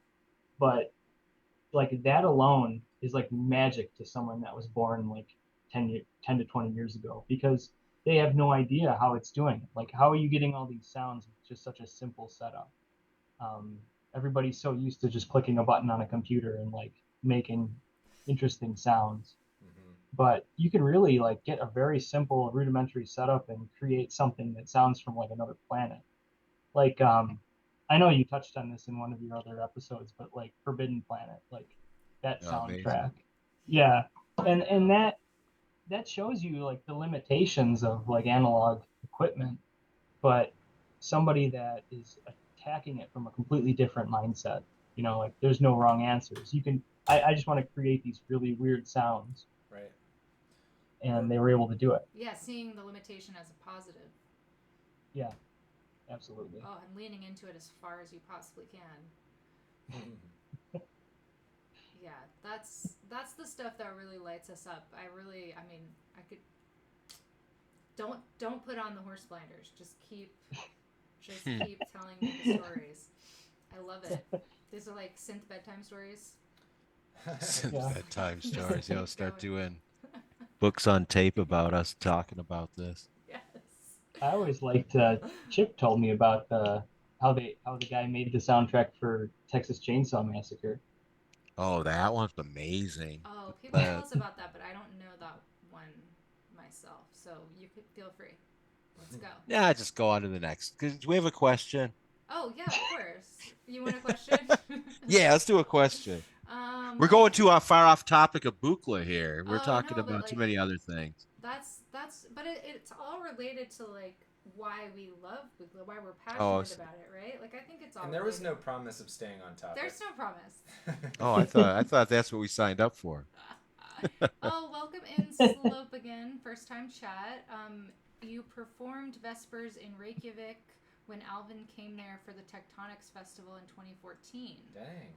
His tech brought some custom-built echolocators that you used. Holy shit. Well, perfectly timed. Welcome to the stream. Right at this perfect moment when we were talking about this. That's incredible. Mark, didn't you get in contact with the guy who made the sondal? Yeah, Stephen Mosier. He's still around, and he actually sent me schematics and documents on most of the Listening Incorporated. No PC board art yet, though. No, not yet. He says he might have some originals, but he has to dig through his storage unit. Oh God, these guys and their storage units. Good. Yeah, At least they have them. It's true. At least they still have it. Yeah, it's true. These guys are all kind of related somehow. We found even with Buchla, like a lot of the designers were kind of bumping elbows with Don. Had to be. Yeah. That's, like even like Harold Boda. Like he had Don learned a lot from Bodo because he came to the States a lot, and he would hang out in California all the time. He was part of the AES convention out there, and he would come and Bob Moog would go, and they would all just talk and share ideas, and it's just interesting stuff. Like there's a lot of stuff that like was done back then that, especially by Don, that I don't think he would admit to trying. Like there's like Moog filters that he tried to build, in the early 100 system that we never saw. The only panel that exists from those is in the Ken Kesey box. They repurposed it. They flipped it and painted it. And it's almost like Don was trying to bury the truth that he was experimenting with like low pass and high pass filters. Paint it with psychedelics. No one will know. Yeah, it's interesting. Same with like the Marf and stuff. Like there's stuff about the Marf that even Dave Brown has said, like, there's no way Don did this without help. Like he would see Don's circuits and go like, some of Don's stuff is so, I hate to say it, but like some of it's hackish, but there's some stuff that you look at it and you just go, this is crazy. This is like Don was designing other modules here, and like this is like here. But he was a brilliant controls engineer. Like that was his strongest point, is being able to design something that the performer could connect to on like multiple levels. You really could become part of the instrument. Just as an incredible way to go about it, designing from the outside in. Absolutely. That's really what always stands out in any research we do, is that he was really honed in on that more than anybody else. Guy got a lot of stuff done, that's for sure. Yeah. Oh, yeah. Good. It's incredible. Like just the amount of stuff that was done in like a 10-year period. I'd say from like 66 to 76. Like it's incredible. Like you're talking like two whole entire systems, like from the ground up. Right. And that's really what blows us away, is that we put a lot of man hours into this, but he did too, and he was manufacturing the stuff. Like he was doing it all. Yeah. Yeah. It is mind blowing. Ooh, very mythical. Okay, I do see a question here. I'm going to try to read it and see if it makes sense. Okay. There is a crazy idea about additive synthesis in Buchla style, but with a tube Vanderpool oscillator. For example, with a pentode. What does that say, Gus? That's 6LU2. Wait, I can't really read. I'm blind as a bat. I can't see. There's a bunch of numbers, which we know we all love the numbers. And those are very important for when you're talking about tubes. The question is this somehow realizable? So the question is additive synthesis in Buchla style with a tube oscillator realizable? I think that's the question. Do you think I got that? Yeah, I mean, that's what it right. says. I would say, yeah. I would say it's possible. I mean, we're doing crazy stuff with tubes. Oh, are you? I don't know about the M.E.M.S tube stuff. Well, tell us about your tubes, Mark. Ours is just, it's a frequency counter. Oh, okay. It's based off of the 150. Right. The problem with some tube stuff is the voltages. There's a lot of high voltage used for a lot of tube circuits, which we got around that with just using like they sell a lot of different Nixie power supplies now that are meant specifically for driving Nixie tubes. So I would say it's possible as long as you have a clean way of introducing all that power into the system. But other than that, it's an interesting idea. tube oscillators are crazy. Wasn't that a one-off module that was in one particular system, if I'm not mistaken? Yeah, it was red paneled, so that would have been an Alistair Stanley's case. That never. Yeah, that's what I was thinking of, right? Like. Yeah. Grateful Dead guy. Yeah, the Grateful Dead sound system engineer. Owsley. Yeah, clandestine acid producer. And they called him Bear, right? Like yeah, that was like his nickname. That was Mm-hmm. The actual the actual 150, if you see it, it's like that long. It's actually an HP frequency counter that they've just put behind a panel. It's kind of ridiculously deep. Yeah. Wow. Yeah, talk about people complaining about the modules being deep. That's probably one of the deepest ever, right? Yeah. Right. Yeah, it's like 12 inches. It's insane. Like, I don't know what cabinet. It had to be an open back cabinet because there's no way. The crazy things they were doing. So y'all are reproducing that. That's cool. Yeah. We're doing it a different design, but something that works with the voltages in the 100. So that way we don't have to like have a special power supply for it. It can hook right up to the voltage. And it's only like that thick, you know. It's 2.5 inches thick or 2 inches thick. Nice. Yeah. So it'll fit in a boat, but now we have to put it in a boat to see how much noise it makes, see if it affects anything else. So that's what we're worried about is the 180 volts rattling around in there. Yeah. But we put a lot of filtering on it, so it should be fine. Okay, confirmation, that was the question. Thank you, Rudark, for clarifying. So that was a Russian mini tube that you were referencing. Oh, okay. Power is the issue, okay. Oh, and then we're using Russian tubes in the 150, so there you go. There you go. You're cool. very welcome. Yeah, we love tubes. Love talking about tubes. In another life, I would have a Metasonic system, but we need another life for tubes. Not in this life. Yeah.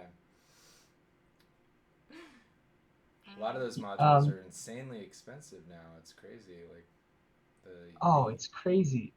I really wanted a tube agonizer. Right.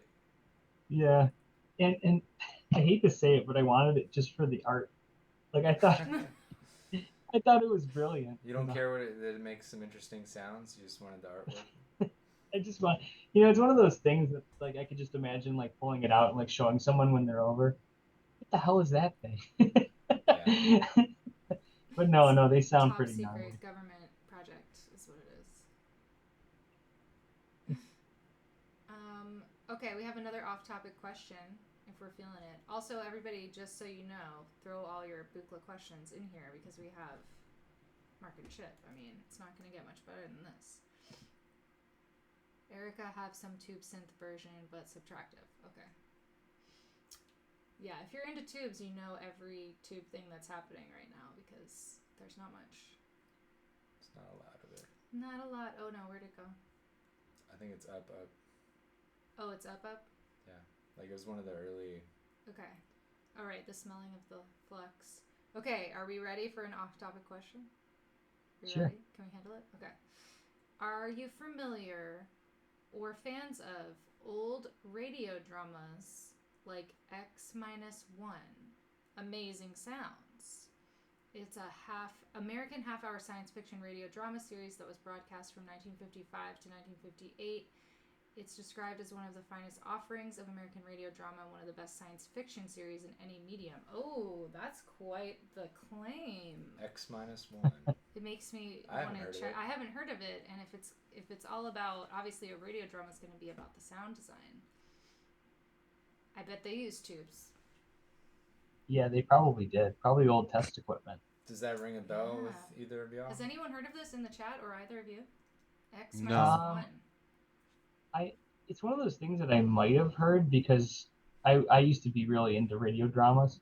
Me too. So like, yeah, when I was on like road trips or stuff with my parents, I'd usually have like, I had cassettes that I'd made. And I remember listening to a lot of them. Yeah, it was a long time ago. Like when I was a kid. I thought they were great. Like it was better than like listening to whatever was on the radio. Oh, hell yeah. But how were you making it? What was the source material of what you were making? Were you like sitting around listening to? I had recorded them off of, I forgot like exactly where I got them. I think I downloaded them, and I had a tape deck and a record player as long as I can remember. So I was making tapes like when I was in like elementary school. Yeah. Yeah. And we come I didn't have a Discman. Yeah, I didn't have a Discman or anything. So like, and I didn't have any way to burn a CD. No. So I made a lot of tapes. And my too first car fancy. had a cassette. Mm-hmm. Yeah. My first car had just a cassette player. So I remember having cassettes. It was like 2002. And I'm driving around listening to cassettes, and everyone's like, "What the hell are you doing?" Well, it was cool too. If your deck had a cassette in the car, they had those adapters. I don't know if you remember those that were cassette based. Yes. I used to play my guitar into the car. For your iPod or whatever it was. I don't even know what we were trying to do, what we were trying to adapt, but just the idea that you had to use a cassette to adapt your car stereo to play your MP3 player, and it was like the shittiest. It was quality. so bad. Didn't you have to like tune? You had to like tune it to a station or something. Or is that a different kind of That's thing? a different kind. That's an even worse kind. Yeah. I think. It's even worse. Yeah, those are terrible. Like it's like the worst is like when you're like driving around with one of those and like you're near a place that has a radio station close to like the like all of a sudden it just takes over. Yeah, and it blasts it like full volume because you have to crank the volume to get those things to work like at all. Like, and you're just hearing this like really thin, like just signal. So you could hear your shitty compressed file. Yeah, an MP3. Through your like it needed any help being bad. Yeah. What was the radio player, whatever they just brought up earlier? What was it called? I want to make a note of it so I can check it out. Yeah. X-1. Yeah, I'm definitely checking that out. I'm just making a note because I want to check that out. Yeah, definitely. Yeah, same. Thanks, Tokyo. I used to like those the Ray Bradbury ones. Martian Chronicles had a radio adaptation, I think. Yeah, I remember listening to those a lot. The last one I listened to a bunch of, which was years ago now. It's when I was working on the movie Coraline, making the little mice for Coraline. I didn't know you did that. That's so cool. It was Godzilla radio plays, and it was just because they would have to, the lizard's foot is ginormous. It is stepping on a building. It was just like everything being described, like, oh my goodness, it's coming right towards me. And it's just, I really got a kick out of it. That was pretty funny. That's amazing. I like the idea of like reversing the adapter thing. So like finding these old radio plays and then playing them back through a radio somehow. Like we're getting everything online now, right? Yeah. There's no, I guess if you went to the Library of Congress, maybe there's some archive somewhere on an actual physical medium, but reverse adapting from a digital file. Chip's gonna need one of those, like you know those leashes they make for children. Chip's gonna need one of those. He's gonna need one of those for me when we're there. Because I'm just gonna be like, ooh. I can't imagine. I'm gonna get you one of those like shock collars. Oh man, he could just say horse the remote control. Horse blinders. He's like I think he'll need more than horse blinders. Oh, he's gonna need some.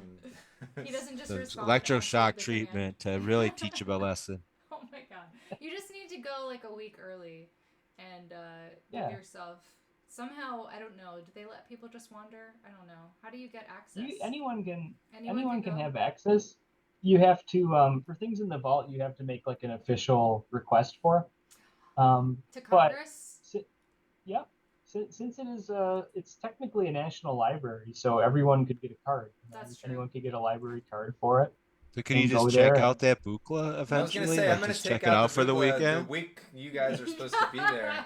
Oh yeah, Brett, you got us. We're gonna go there, and it's gonna have like one of those like library card things like in the back of it. You know, yeah, right. You gotta, rented. Just says Mort Subotnick. Oh my god.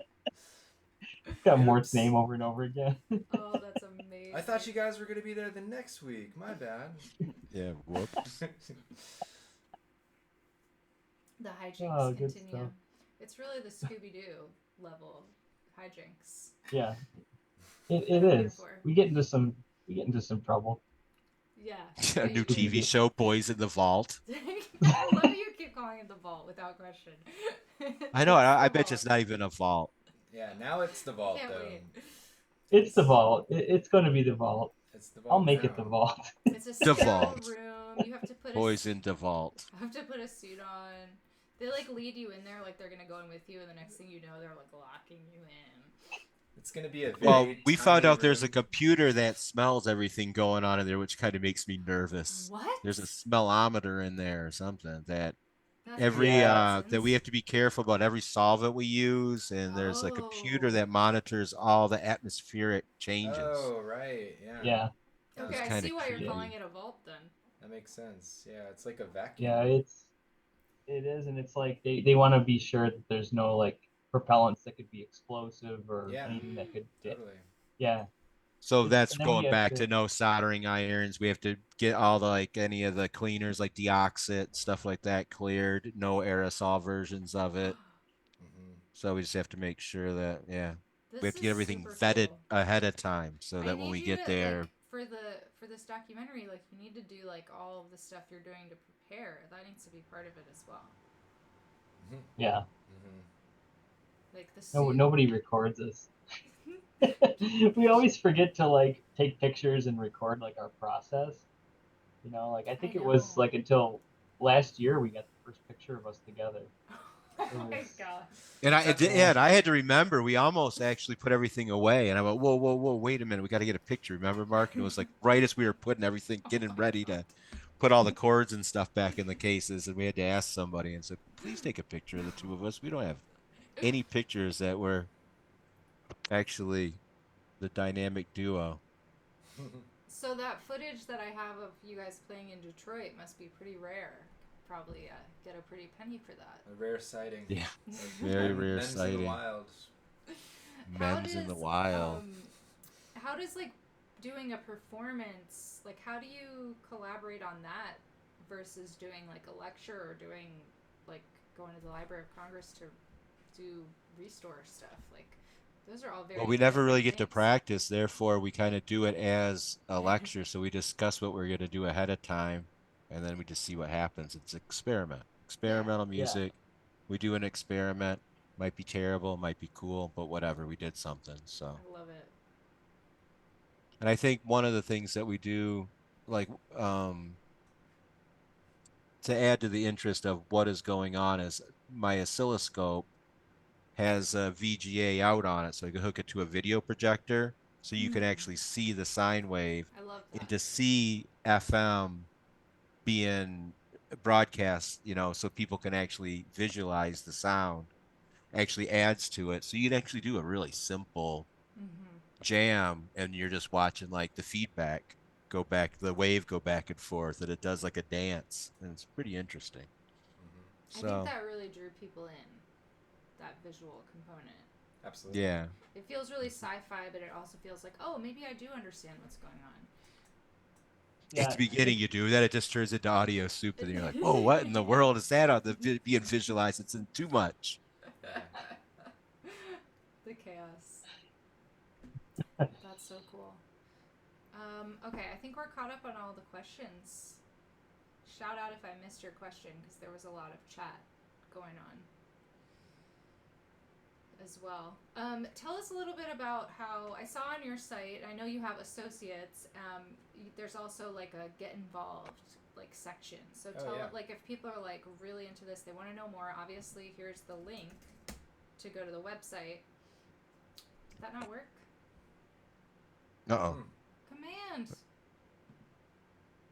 What happened? Did I spell it right? We have like a little shortcut for throwing links up in the chat. Can someone else test this to see why it's not working? It didn't work. It was working earlier. Twitch has been so weird today. I do not know what's going on. Jeff Bezos must be building a new spaceship or something. But your website has so much good information on it, so I definitely recommend everybody go there, as well as to your Instagram. I put it up here. It's up here, I think. No, I don't know. We'll get it. We'll get it fixed. But you talk about getting involved. So tell us more about that.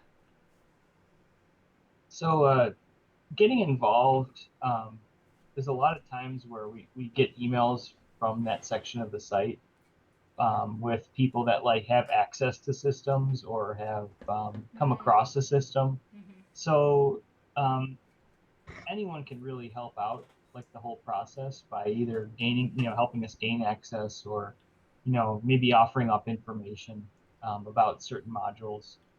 Of course, like as time's gone on, like they're getting fewer and more far between in terms of like what we have and haven't seen.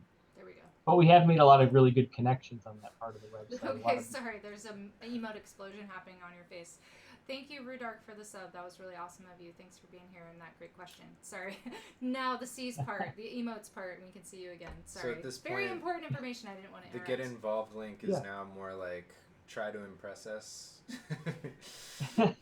Try to tell us something we haven't already discovered at this point about yeah, and we've gained associates that way, like that's awesome. Kyle Swisher from Dark Spark. Good buddy Kyle, he's a synth friend. Oh yeah, Kyle was on synth friends as well. Yep. Yeah, he's helped us out a lot with demos and things like that, and we have an idea. Kyle and I have talked about this, and we've all collaborated on this idea, but making like patch notes about how to use some of these modules that like nobody has used before. So like like a 264 quad sample and hold, like there's like maybe 4 or 5 of them in existence. So how do we tell someone how to use it? Well, any of like Kyle's demos, he really mines like every feature of these modules. He like goes over everything with a fine-tooth comb. And I talked to Chip about it too, and saying we really need to do like some sort of zine style like patch sheet where we have maybe release a certain amount of manuals at a time, and then maybe have a compendium at the end where we kind of compile them into a book that we can sell that teaches you. It's like almost like an Ellen Strange style Buchla book. I love that. Yeah. You've got so many ideas. How do you handle this? How would Don feel about that, though? Don, I don't know, because he was very bad at writing manuals, wasn't he? I don't know if that was on purpose or if that was... Right, he's just very good at delegating. Yeah. Was it that he liked to leave it open, though, like for interpretation and discovery? Like, I think he did like to leave it open. He did have a very pointed direction that the 200 series followed, and you can tell in how some of the modules do interact with each other. But I think what I want to do with, like, what I want Kyle to do is not to maybe impose on the patch, but just to kind of outline what certain functions of the module can and can't do, or just maybe like a per knob function, like just some notes that about. Makes sense. Yeah. Yeah, like there's some controls in some of these things that are labeled, and it's like, well, what the heck does that do? What does it even do? It says, what is it intended to do? Yeah, like when people use a 265, like the random source, and it's like, what does correlation mean? Correlation to what, Right. And right. It's easy to find the answer to that if you Google it, but there are some modules where there really is no answer because nobody's used the thing. Right. It only made sense to me because I looked at what it does on an oscilloscope. Yeah. There you go. Clear up some of that ambiguity with some notes. That's cool. Yeah, I mean, I know that would have been really helpful to me.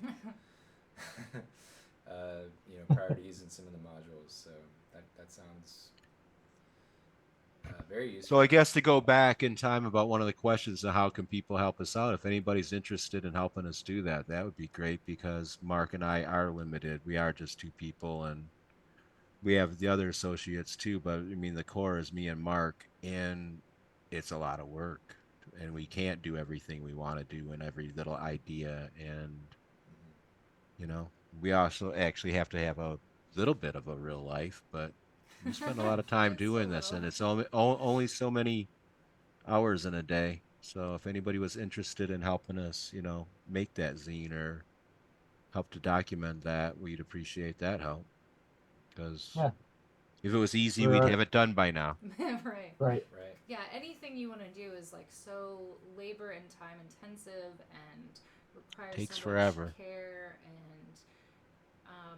like you said, you're not just trying to pump something out to sell it. Like this is deep work and it's lasting. It's something that should carry on for, I mean, it's like you're documenting something that existed in a certain time and we're trying to have it live on. So, and that's the most important part about what M.E.M.S does is it is the research, and we do want to help, a bunch of this information before it's gone to document it and make sure that it gets out there. And we probably should make a book or something so that it's a reference and all the designs are in it eventually. Because it will all just bit by bit, we're hunting it all down, but bit by bit it's going to all start disappearing, or it goes into collections where nobody ever sees it again in somebody's fortress of doom. Oh my gosh, yes. Yeah, and that's so true. Nobody else is doing it. Yeah. Period. Yeah, really, really freaking cool that you guys are doing this. And Yes, I just thank love it. I love it. You guys are friends and you like each other, but you have the odd couple dynamic.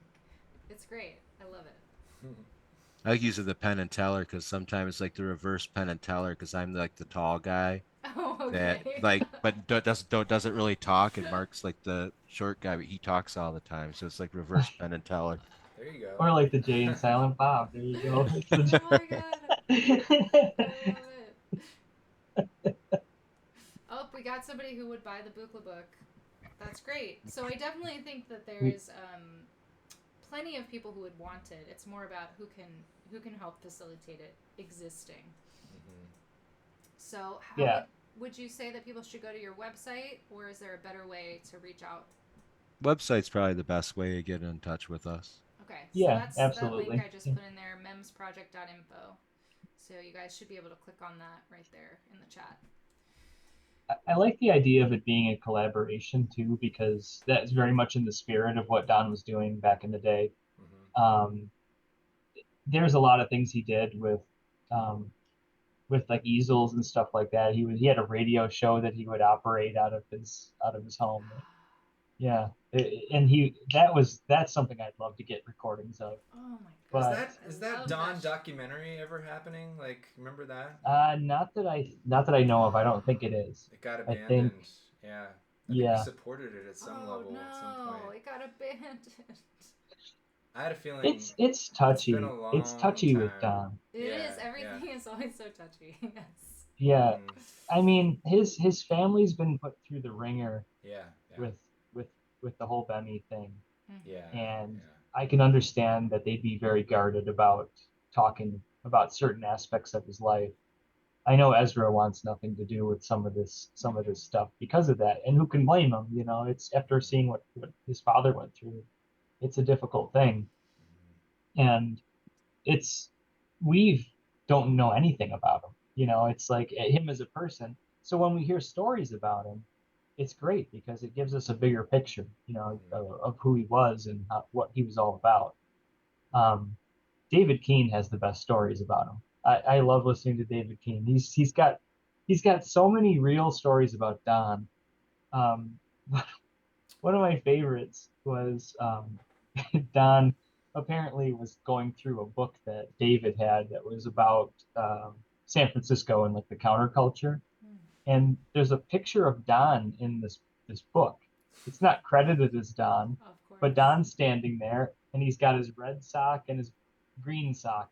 The merry pranksters would wear red and green socks. That's how they identified each other. And he said that he showed it to Don, and Don just sat there staring at it for the longest time. And after what seemed like an eternity, Don goes, "Wow, that's me." And he goes, "Yeah, Don, that's you."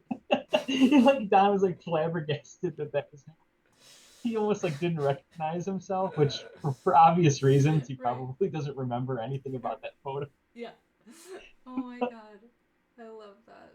That's and the source of uncertainty Dave Keane episode is one of the better ones, as well as the one where they did you guys.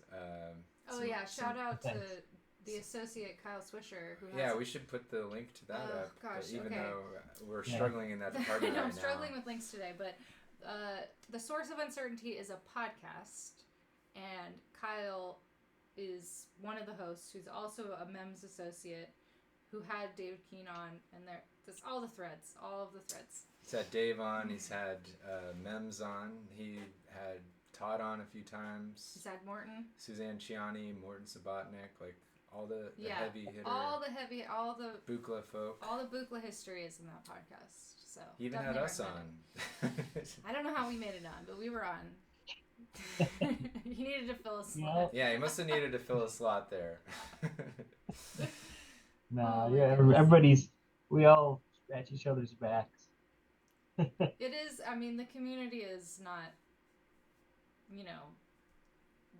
the hugest, so there tends to be a similar wavelength that you find. Very quaint. Yeah. Another, hi Camino Kai, welcome in, first time chat, would also talking about the Buchla book, drew someone out for the first time into chat. They also would like to buy it. I love that. I love seeing what draws people out. Oh yes, Dodd and Alessandro's performance. That's a wonderful performance. It's a good one, yeah. That's a good recommendation as well. If anybody's just like really inspired by this conversation and wants more of this, that's a good thing to check out as well as the podcast. Happy to point everybody in all the Buchla directions if this is lighting you up at all. The Warner Jepsen stuff is good. Oh, I was just talking to somebody about Warner Jepsen. Yeah. That's great. I think just the fact that it's a lot of the references are also very counterculture, kind of thinking outside of the box, doing things, experimental ideas that don't have commercial purposes, that just sort of like remind you that we're alive just to like experience things. I think that's what gets me really going about it. Yeah, the counterculture is what got me into Buchla, because I'm a big fan of that. I have this like nostalgic sense of longing for like that time period, and people have told me like I know some people that were around during that time, and they're like, no, it wasn't that great, and I'm like, yeah, but like, why'd you have to make it look so damn good? Yeah, exactly. They always say that. They're like, it wasn't as good as you think it was. I'm like, I'm pretty sure it was. Are you alive right now? Do you understand? Probably not. Yeah. But it feels like things were more unified in terms of people's struggle, and everybody had like a unified agenda, and there was a sense, and like Hunter S. Thompson talks about this, about the high water mark, of the late 60s, like how everyone was fighting for a cause, and like they all felt like they're on the same team, like moving for like the same goal. And then something happened that kind of split everybody up into factions, and it's like I hate to say it, but like the second that drugs became illegal, that's when things started going down. Yeah. I would say there might have been intentionality behind that. Todd said it was good. It was good. Yeah. Thank you, Todd. Yeah. It's one of those things that like I think the moment people started like looking inward instead of outward, and like realizing there was more to life than like the way things were going, outside, it's this whole egocentric reality that's kind of taken over, with that dominator culture that Terrence McKenna talks about. Like I could go off on tangents forever about that kind of stuff. I know. We definitely could have a whole other podcast hang just to do that. Yeah. It's definitely related. But this stuff is wild, and like Buchla's like wild and free, and it's not as regimented as like some of the other schools of synthesis, so that's why I kind of went for it. It was just a perfect match to like my ideology of like how I think things should be. Hell yeah. Even though Don would probably crack up at what we were doing. He'd probably think it was ridiculous. Like, why do you want all this old stuff? Right. I know, it's really funny to think about it from that perspective. from like our enthusiasm and like how he would feel about it. It's all part of the fun of it, I think. But wow, I think that was just like a perfect way to kind of like bring all of the things together that we just talked about. That was beautiful. I loved that. We didn't talk about, I forgot to say, one of the things we usually do in prep is talk about how much time you have, and we've just taken all of the time we want and never asked. So I appreciate you both being here without any boundaries, without setting any boundaries. This has been really wild. Well, I could only talk to Chip so long before, and he can only talk to me so long before. We pretty much know too when our conversations are over, and it's just you could tell everybody gets quiet, and it's like, all right, I'm gonna go work on this. Bye. Mm-hmm. There is like, we always feel like there's this sort of wave to the conversations that we always feel, and we feel that too when we improvise together. There's this sort of like swell where you're like, we're doing it, yes, and then you just start to like, it starts to decay or fade, or things, you move one little thing and now it's completely different, and you've lost that swell, and then you're just like, okay, that's how it was supposed to play out. Yes, yeah, exactly. That's how it plays out. Mm-hmm. Yeah. So that's how we feel about these conversations too. We always say they're sort of inspired by that idea of improv. Like, we try to know who you are and what your links are and what you've worked on and maybe what you have going on now to talk about. But if we leave it open to that sort of process to let things unfold, and obviously the chat brings the unexpected to us. We never know what's going to come up. So it's this collaborative, improvised conversation, and then it creates something that we all get inspired by that we couldn't have planned out, with perfect questions. So that's a little, behind the scenes conversation. But thank you both so much for being here. I really, really appreciate you. Well, thanks for having us. Talk to us about what you're doing, and thank you to just so much. Play around with these concepts, and definitely gonna try to throw these links in one more time. There it is. Hey, it's it working worked. now. Look at that. Hey. So I just want to encourage everybody to check out the M.E.M.S project and just dive right in, because obviously there's so many threads to get excited about, and to reach out to them if you want to help. And if you guys have anything else you wanted to plug, or any other link you wanted us to throw out, please let us know as we wave you off bid you adieu. All right. Well, thanks for having us. You guys have a great night. Thanks so much. Yeah, thanks. Bye. See ya. Did we do it? We did it! Aw, thanks, friends. I hope they got to feel all your thanks. I know that when we have Zoom on Twitch, it's like there's all these layers to like turn things on and off. And saying goodbye is always the hardest thing for me. It's easy for me. Thank you all so much for being here and for participating. Steve Medeiros, first time chat. Thank you so much for being here. This was really fun. Like I said, the Twitch thing wasn't working, so I assumed people were here because you were talking in the chat, but I had no idea like who was here, how many people were here, or what was going on. So I was just trying to stay in the moment, and honestly, that's really the message from all of this. Is just like stay in the moment, follow your heart, do what feels good, and have fun. And don't get caught up in too much of the,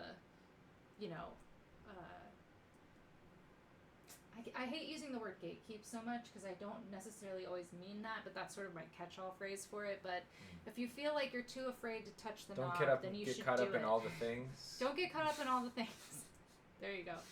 But wow, I know we had, Camino Kai, thank you for the follow as well. I saw that come through. So thank you so much for all the love for this conversation. This was definitely something we've been trying to coordinate for a while. So I just feel like this was the perfect synchronicity for this to all happen.